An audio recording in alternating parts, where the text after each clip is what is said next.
بنی اسرائیل جو کہ ایک بہت پچھلے زمانے میں پسندیدہ قوم تھی، لیکن ان کو یہودی بھی کہا جاتا تھا۔ اس یہودی قوم نے اللہ کی بہت نافرمانی کی، جس کی وجہ سے یہودی قوم پر عذاب آیا۔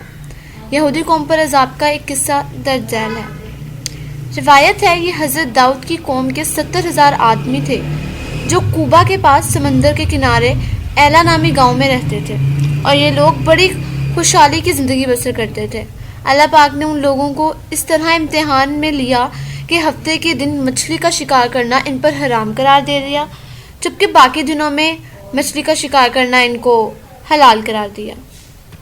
اس طرح ان لوگوں کو آزمائش میں مبتلا فرما دیا کہ ہفتے کے دن میں بے شمار مچھلیاں آتی تھیں اور دوسرے دنوں میں نہیں آتی تھیں، تو شیطان نے ان لوگوں کو یہ ہیلا بتا دیا کہ سمندر سے کچھ نالیاں نکال کر خشکی میں چند روز بہا دو۔ جب ہفتے کے دن ان نالیوں کے ذریعے مچھلیاں حوض میں آ جایا کریں تو نالیوں کا منہ بند کر دو۔ اس دن شکار نہیں کرو، بلکہ دوسرے دن آسانی کے ساتھ ان مچھلیوں کو پکڑ لو۔ ان لوگوں کو یہ شیطانی ہیلا بازی پسند آ گئی۔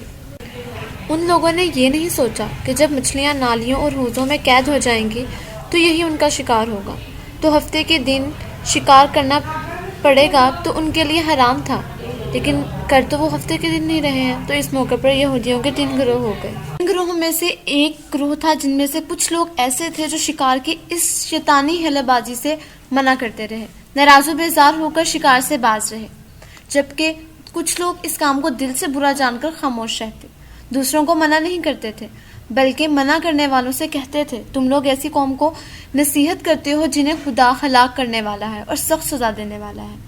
جبکہ تیسرا گروہ، ان میں سے کچھ لوگ ایسے تھے جو اس سرکشی و نافرمان لوگ تھے جنہوں نے حکم خداوندی کی اعلانیہ مخالفت کی، شیطان کی ہیلا بازی کو مان کر ہفتے کے دن شکار کر لیا اور ان مچھلیوں کو کھایا بھی اور بیچا بھی۔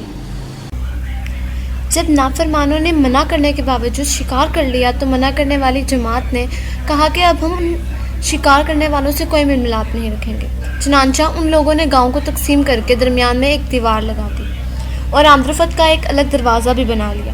حضرت داؤد علیہ السلام غضبناک ہو کر شکار کرنے والوں پر لعنت فرما دی۔ اس کا اثر یہ ہوا کہ ایک دن خطا کاروں میں سے کوئی باہر نہیں نکلا، تو انہیں دیکھنے کے لیے کچھ لوگ دیوار پر چڑھ گئے تو کیا دیکھا کہ وہ سب بندروں کی صورت میں مشق ہو گئے تھے۔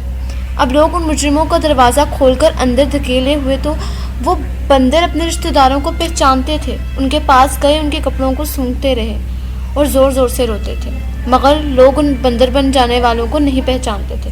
ان بندر بن جانے والوں کی تعداد 12,000 تھی۔ یہ سب 3 دن تک زندہ رہے اور اس درمیان میں کچھ بھی نہ کھا پی سکے، بلکہ یوں ہی بھوکے پیاسے سب کے سب ہلاک ہو گئے۔ شکار سے منع کرنے والے گروہ کو ہلاکت سے سلامت رہا، اور صحیح قول یہ ہے کہ دل سے برا جان کر خاموش رہنے والوں کو بھی اللہ پاک نے ہلاکت سے بچا لیا۔